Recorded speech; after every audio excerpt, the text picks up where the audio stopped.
What happens when the things Britain once laughed at begin appearing inside British homes? A giant fridge, central air, a walk-in closet. Were they ever useless? Or did America simply understand comfort earlier? These 10 household inventions are quietly crossing the Atlantic, and each one forces the same uncomfortable question: how many American ideas were dismissed before people had the chance to live with them? The giant fridge. The first time an American-style refrigerator enters a British kitchen, it rarely slips in unnoticed. It arrives with 2 wide doors, shelves deep enough to lose a jar of mustard for several weeks, and a freezer that looks prepared to survive both Thanksgiving and a minor snow emergency. Beside a traditional British fridge freezer, it resembles a pickup truck parked next to a compact hatchback. We officially found the biggest fridge in America. It's even hard to close it.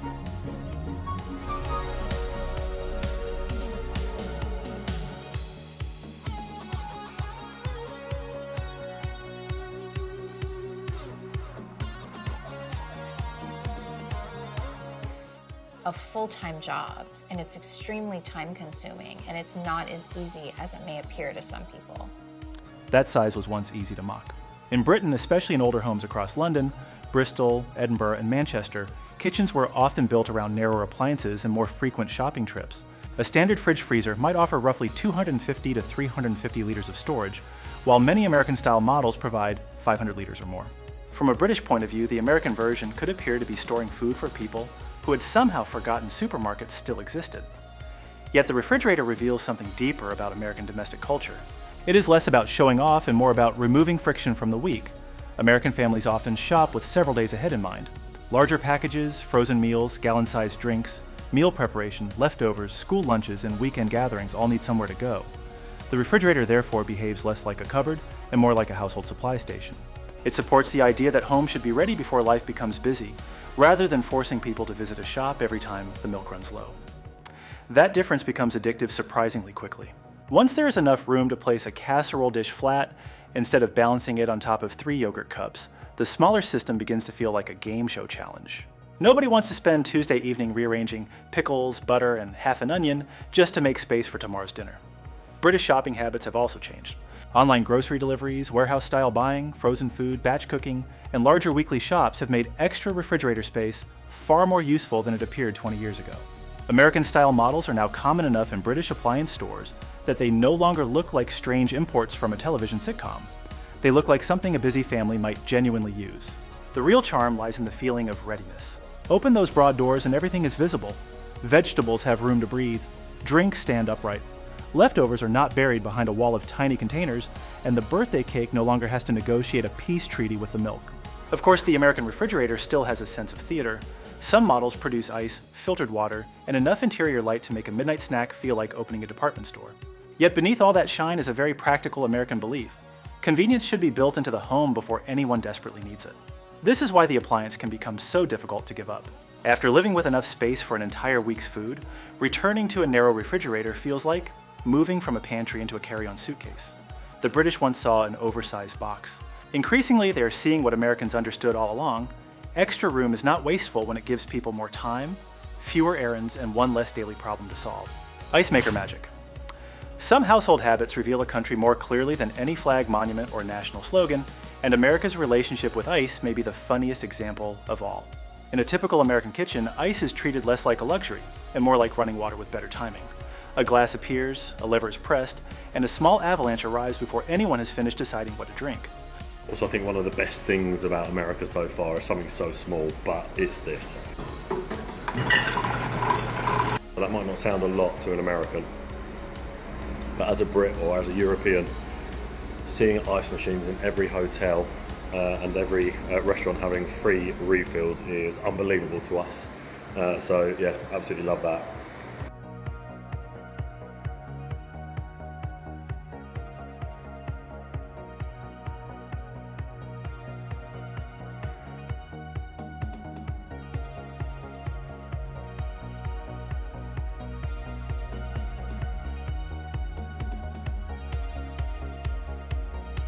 To many British households, that level of commitment once seemed almost theatrical. In Britain, ice traditionally lived inside a plastic tray with 12 small compartments, usually hidden behind frozen peas and a bag of chips. Getting the cubes out required bending the tray, tapping it against the counter, and accepting that at least 2 pieces would shoot across the floor with the confidence of escaped prisoners. Ice was something prepared in advance for guests, hot weather, or a drink that deserved special treatment. America quietly removed all that ceremony.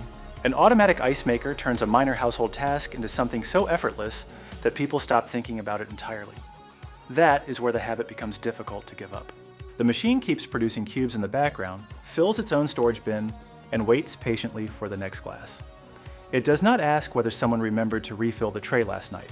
It does not punish the household because one person used the final cubes and left an empty mold in the freezer like a tiny act of betrayal. The cultural gap is larger than it first appears.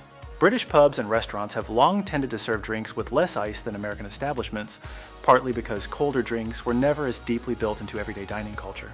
In the United States, especially across warmer states such as Texas, Georgia, Florida, and Arizona, a large cup filled with ice is practically part of the furniture. The drink may occupy only half the container, yet nobody feels cheated because the cold itself is part of the experience. I'm a Brit living in Arkansas, and I've been living in Arkansas for 6 years now. There's one thing that I can never give up now. I can never ever give up since being here, and that is ice. We don't really do ice. Of course, we have fridges that, produce ice or whatever like that, but it's the really long, thick ice. You know what rules? Sonic Nugget ice. Wonderful. I love it so much that I had to buy a dedicated nugget ice machine. Oh, just look how beautiful it is.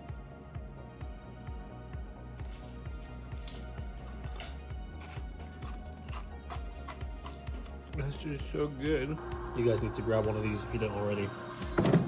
So sick.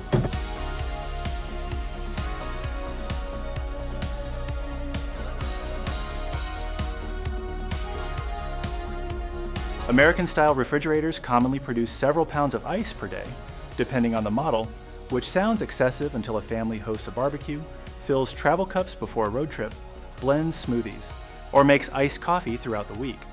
At that point, a small plastic tray looks less like simplicity and more like a part-time job. What makes the American idea so appealing is not the ice itself. It is the confidence that the house is ready before the need appears. Guests can arrive without warning, summer can turn hot by noon, and nobody has to begin the evening by counting cubes like poker chips. The kitchen has already handled the problem. That quiet readiness is one reason American homes can feel so welcoming to visitors.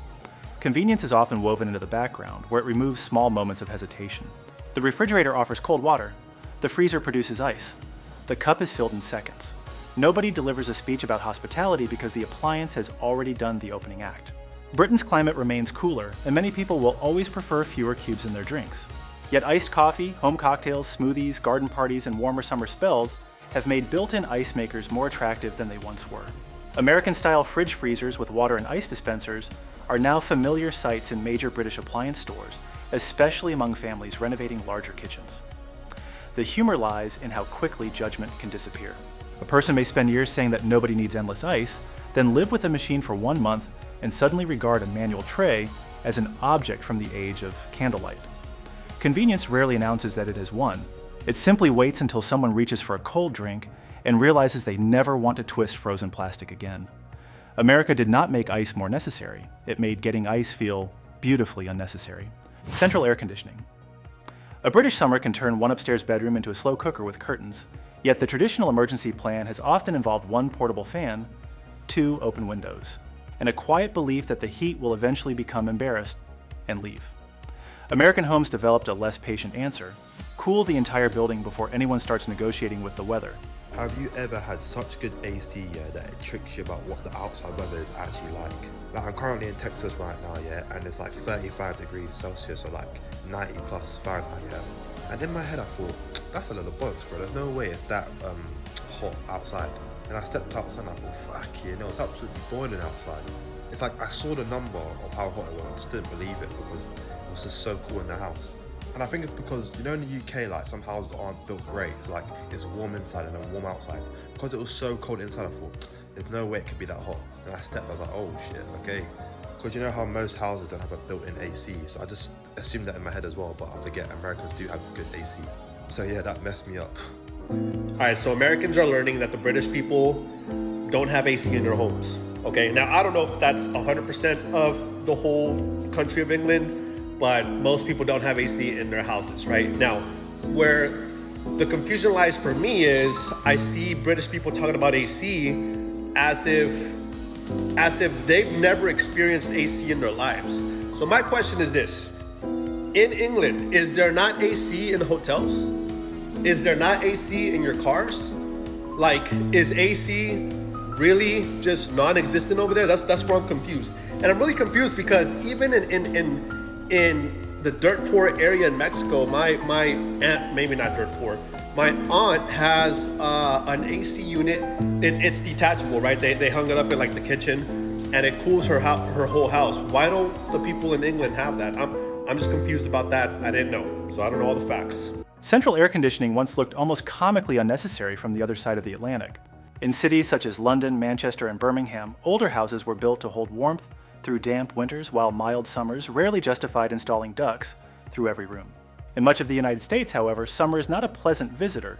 It moves in, turns on every light, and refuses to leave until September. The numbers explain why American households took cooling seriously. According to the US Energy Information Administration's 2020 Residential Energy Consumption Survey, about 88% of American homes used air conditioning. That figure reflects more than comfort in famously hot states such as Florida, Texas, and Arizona. Central cooling is also common across humid cities such as Atlanta, St. Louis, and Washington, D.C., where opening a window in July can invite an air that feels like a warm towel. Britain historically followed a different domestic philosophy. Homes were designed to trap heat, radiators were treated as essential, and air conditioning remained associated with offices, hotels, or holidays abroad. That arrangement worked reasonably well until warmer summers exposed the disadvantage of keeping heat inside a brick house that has spent all day absorbing sunlight. This is where the American system becomes strangely addictive. Central air does not require carrying a fan from the bedroom to the kitchen like a family pet. It does not ask everyone to sleep with 1 foot outside the blanket while listening to a machine hum 3 inches from their face.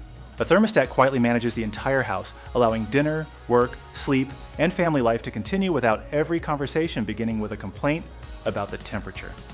The deeper appeal is control. American domestic culture often assumes that the inside of a home should remain dependable even when conditions outside become inconvenient. Rain should not decide whether clothes can dry. Darkness should not limit when the yard can be used. Heat should not be allowed to turn the second floor into punishment for owning stairs. That confidence can feel luxurious to visitors from Britain, where surviving a hot spell has traditionally involved closed curtains, bowls of ice near fans, and advice passed around as though the nation were preparing for a low-budget expedition. American cooling makes the crisis disappear into the walls, the vents simply breathe, and the room returns to being a room rather than a test of character. There is, of course, an unmistakably American enthusiasm to some settings. A movie theater in Dallas can feel cold enough to preserve a Thanksgiving turkey, while a restaurant in Orlando may convince diners to bring a sweater despite the palm trees outside. Yet even that excess contains a generous instinct. Nobody should have to endure discomfort merely because summer has become ambitious. Portable units and heat pumps are now gaining attention in British homes, especially where full ducted systems are impractical. The equipment may be smaller, but the desire behind it is becoming familiar. Once someone has slept through a warm night in a perfectly cooled American bedroom, returning to a damp pillow and an exhausted desk fan feels less like simplicity and more like losing an argument with modern life. America turned indoor climate into something people could choose. After experiencing that freedom, the weather forecast suddenly seems far less powerful. Garbage disposal. Genius nothing divides a kitchen quite like the moment someone discovers that Americans can make dinner scraps vanish through the sink. To many British households, that little switch beside the faucet once looked less like a convenience and more like the opening scene of a household emergency. Americans, meanwhile, treated the machine with the relaxed confidence of people who had already decided that soggy food should never be touched twice. The garbage disposal reveals a very specific American habit. Unpleasant chores are not considered noble simply because previous generations tolerated them. If a machine can remove one grim little task from the evening, then the machine earns its place beneath the sink. That logic feels especially persuasive after cooking. Vegetable ends, small leftovers, and soft scraps have a talent for collecting in the drain basket, where they sit in warm water and slowly develop the personality of a forgotten science experiment. In many British kitchens, those scraps are lifted out by hand and transferred into a food waste caddy or bin. The method works, but nobody has ever finished that job and thought, I hope tomorrow brings more of this.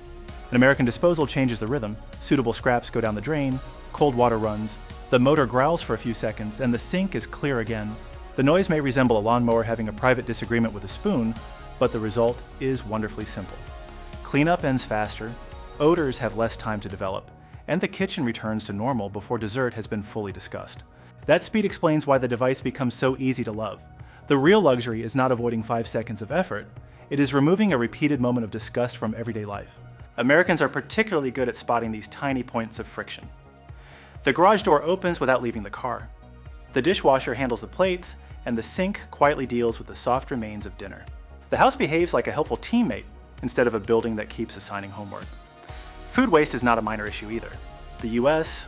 Environmental Protection Agency has estimated that food accounts for roughly 1/4 of the material sent to American landfills and combustion facilities, making it the largest single category. A garbage disposal does not solve that national problem by itself, and composting remains a better choice for many types of waste. However, in communities where wastewater treatment systems are designed to handle ground food particles, disposals can redirect certain scraps away from household trash and reduce the wet material left sitting in bins. Britain has sensible reasons for adopting the appliance more slowly. Older plumbing, smaller kitchens, local wastewater rules, and established food waste collection systems all shape what belongs beneath the sink. In London or Edinburgh, where many homes were built long before electric kitchen machinery became normal, adding a disposal may require more thought than it would in a newer house outside Dallas or Phoenix. Yet that contrast makes the American kitchen especially interesting. Much of Europe learned to organize daily life around the limits of older buildings. America more often designed newer homes around the question of what would make tomorrow easier.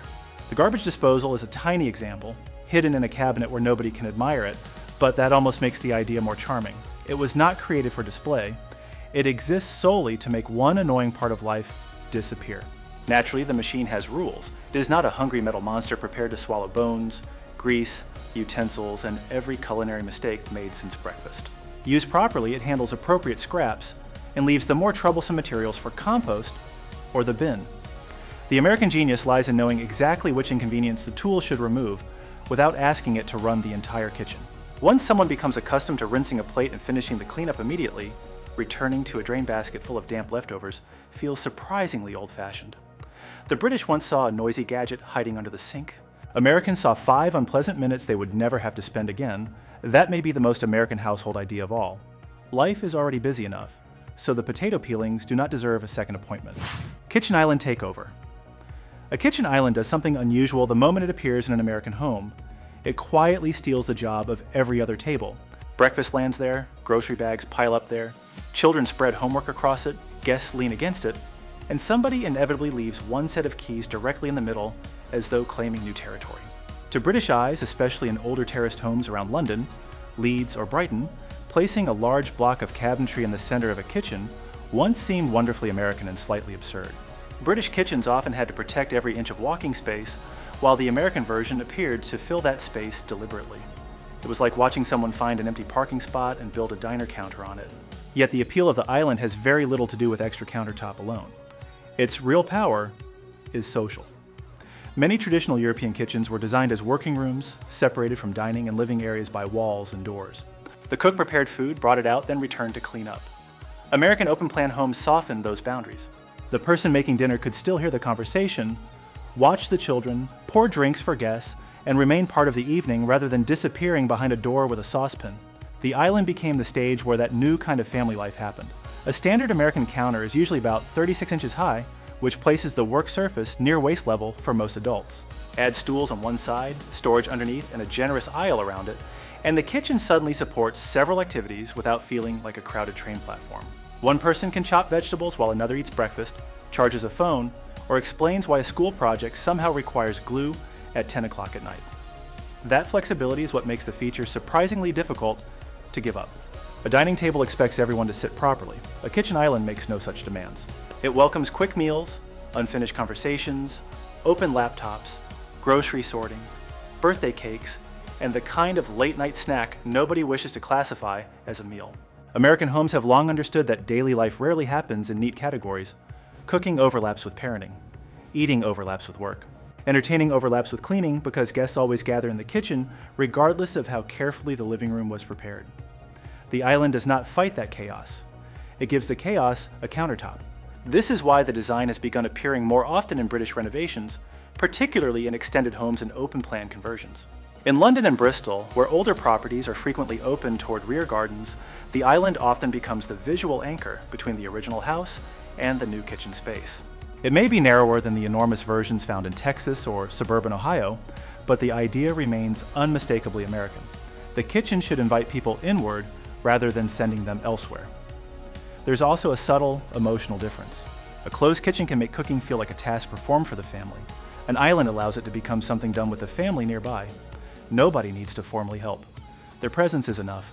They sit, talk, taste, interrupt, and occasionally steal cheese from the cutting board while pretending the evidence is inconclusive. That atmosphere explains why the island can feel more valuable than its measurements suggest. It does not merely add storage or preparation space, it changes where people naturally gather. American television made the giant kitchen island look like a symbol of excess, usually polished enough to reflect studio lights and large enough to host a county election. Real American homes reveal something warmer. The island becomes the place where ordinary life leaves its fingerprints. Britain once wondered why Americans needed a countertop in the middle of the room. Increasingly, British families are discovering the answer every evening, when the room is full and nobody wants to move anywhere else. Walk-in closet fever.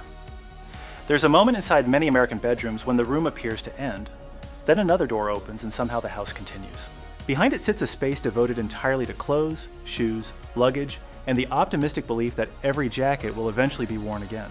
For British viewers accustomed to a wardrobe pressed against the wall, the walk-in closet once looked like a bedroom rented by sweaters.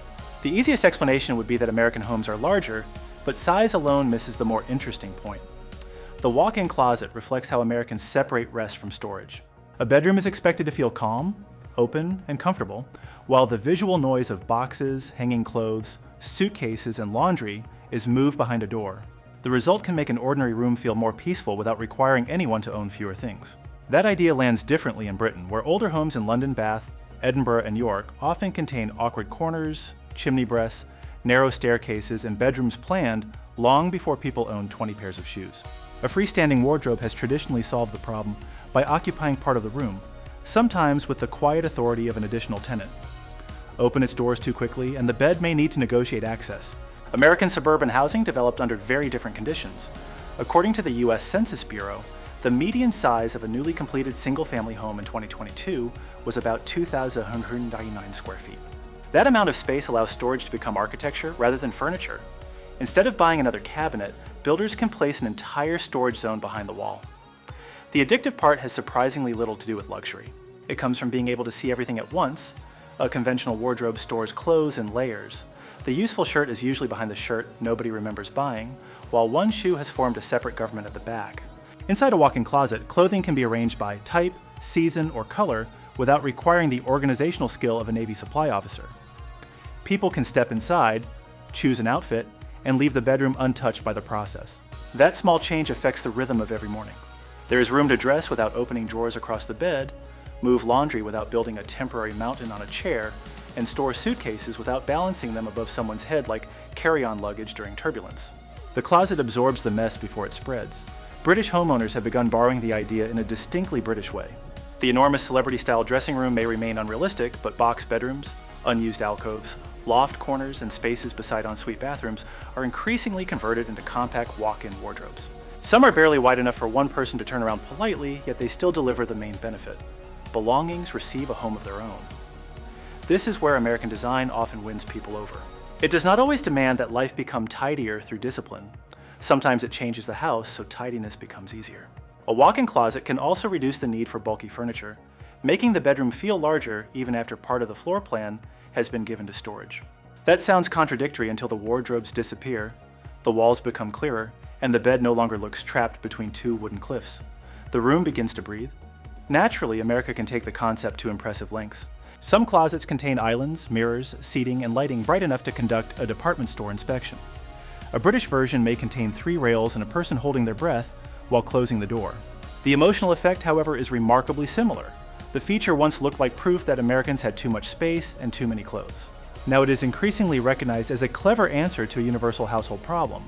Possessions are easier to enjoy when they are not silently taking over the room where people are supposed to rest.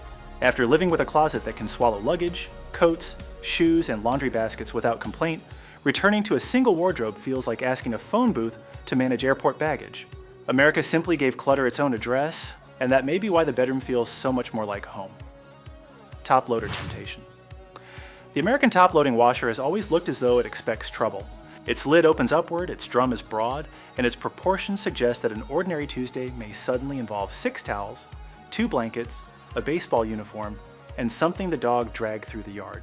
British washing machines, by comparison, often sit politely beneath the kitchen counter, doing respectable work without demanding their own room. That contrast once made the American machine an easy target. A large washer seemed unnecessary in countries where homes were smaller, laundry loads were lighter, and compact front-loading models had already become the sensible standard. Yet the real attraction of the top loader is not its size alone. It changes laundry from a careful packing exercise into a task with breathing room. A typical British front loader may hold around 7 to 10 kilograms, while many large American residential washers advertise capacities above 4. 5 cubic feet, with some models passing 5 cubic feet. The measurements are different, but the experience is easy to understand. A bulky comforter that requires folding, pushing, and mild negotiation in one machine can simply be lowered into the other. That freedom matters in American family life because laundry often arrives in large, unruly categories. Sports gear, bath towels, work clothes, school uniforms, bedding, and winter layers do not care whether the drum was designed with European restraint. They arrive together like relatives at Thanksgiving and expect accommodation. The top-loading design answers with a kind of domestic confidence. The user stands upright, lifts the lid, and drops everything in without kneeling beside the floor or trying to rescue a sock from the rubber seal. For older people or anyone with limited mobility, that difference can be more than convenience. It can make a routine chore noticeably easier. There's also a small pleasure British users often notice immediately. Many top loaders allow forgotten items to be added after the cycle begins. That single feature speaks directly to real household behavior because the missing sock never appears while the machine is open. It waits until the water starts, then reveals itself under a chair with the timing of a sitcom character entering during applause. American appliance design often succeeds because it assumes people will be imperfect. Someone will forget a towel. A child will need tomorrow's uniform at 9 in the evening. A heavy blanket will not fold neatly. Instead of demanding better behavior from the household, the machine creates extra tolerance. This approach differs from the compact logic found across Britain and much of Europe. In flats around London, Paris, and Amsterdam, appliances must fit precisely into limited kitchens or utility corners. Front loaders can slide beneath counters, use space efficiently, and stack with dryers. Their design suits the architecture around them. Across suburban America, the laundry room often gives machines more freedom. Side-by-side units can occupy a dedicated space surrounded by shelves, baskets, detergents, and enough floor area to sort clothes without using the sofa. The washer is therefore designed around capacity and access rather than camouflage. That distinction says something affectionate about American homes. They frequently give ordinary chores a proper headquarters. Laundry does not have to compete with dinner preparation or hide behind cabinet doors. It receives space, equipment, and a machine capable of handling the family's mess without looking personally offended. Top loaders remain less common in Britain, and their need for overhead clearance means they will never suit every home.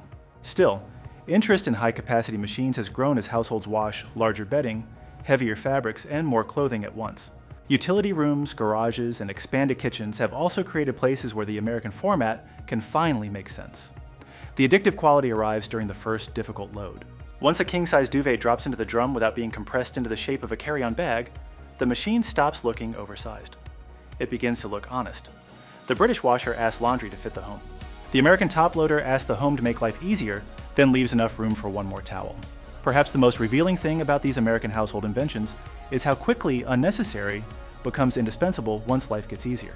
They show a country that refuses to treat inconvenience as tradition and keeps asking whether home can be warmer, calmer, cleaner, and kinder to the people inside it. Which American household feature would you bring into your home tomorrow? Share your choice below and subscribe to the channel for more surprising stories about the everyday America that headlines rarely show.